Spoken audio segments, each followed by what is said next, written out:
Omlouvám se, ale nerozumím. Zdravím vás. Od posledního vydání mého videa, kdy jsem vám ukazoval, jak použít Voice Assistant spolu s Nabukasa, jsem se pokoušel najít způsob, jak demonstrovat použití lokálního Voice Assistanta, tady bez Nabukasa. Mezitím mě předběhl pan Chaloupka. Ten vytvořil výborné video, jak se toto vše nastavuje pomocí doplňků, a nemám ambice, aby ho v tomto směru nějakým způsobem překonal. Odkaz můžete vidět nahoře, doporučuji zhlédnout. Základním problémem on zmiňuje a je modul Whisper. Na Facebooku ve skupině Home Assistant můžete vidět pokusy a diskuze lidí, kteří se trápí s modulem Tiny Intosum. Používám server na službu FreeGate a slouží k detekci osob z kamer, tak jsem si řekl, že se pokusím nainstalovat na tento server i Whisper. Hledal jsem na YouTube, jestli tam bude nějaký video nebo nějaký návod, prostě jak to udělat. Ale nikde nic.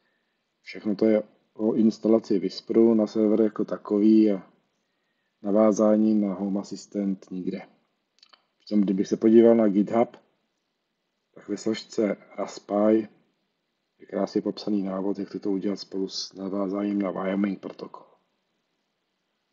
Tak to vidíte. Zbývalo tady než otestovat jednotlivé modely. Modely vidíte na obrazovce, jsou nepatrně odlišné, tady používá doplněk, Tiny je komponován na Intosum. Tak a teď bychom si mohli představit, nebo ukázat, jak jednotlivé modely reagují na příkazy v češtině. Tak jdeme na věc. Začneme s modelem Tiny. Pustíme příkaz, aby se nám rozeběhl Docker. OK Nabu, zapni počítač. Tady vždycky vidíte dole odpověď, jak tomu rozuměl, nebo spíše nerozuměl. OK Nabu, zhasni světlo v kuchyni. Zhasni světlo v kuchyni. To je Tiny. OK Nabu, rozsviť lampičku.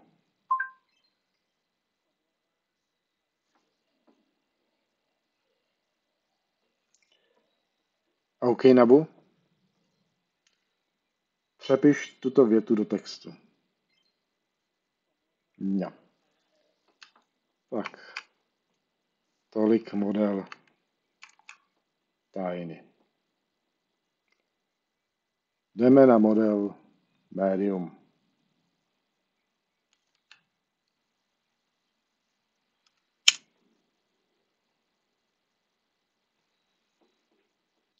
OK Nabu, zapni počítač. No, výrazné zlepšení.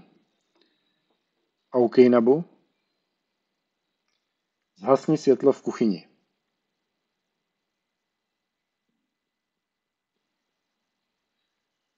Teď se mi ani nějak neprobudil.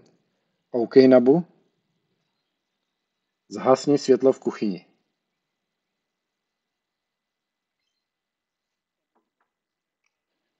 Zhasni světla. Taky vám trošku breptám, že? OK Nabu,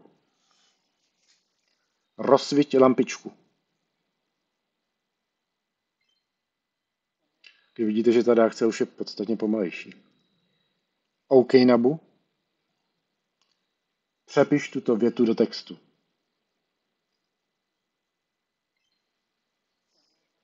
Přepiš tuto větu do textu. No. Takže médium lepší, žádná sláva. Jdeme na láč.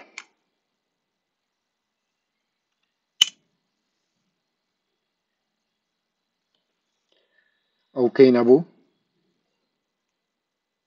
Zapni počítač.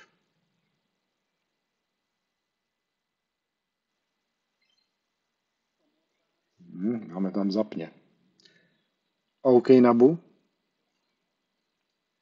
Zhasni světlo v kuchyni.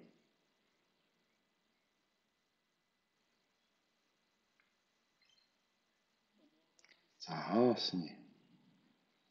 OK, Nabu. Rozsvíti lampičku.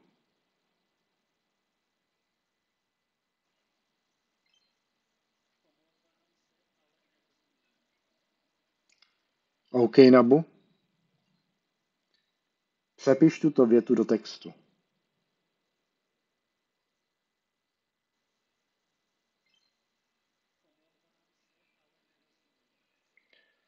No tak ve vyhodnocení vidíte, že ten model Láč je lepší. Ovšem, jak někteří píší, že to je teda úplně bezva už toho modelu Medium, s tím nesouhlasím.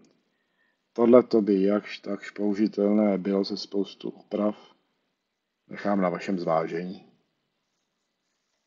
Žádné zařízení ani entita se nejmenuje počítač.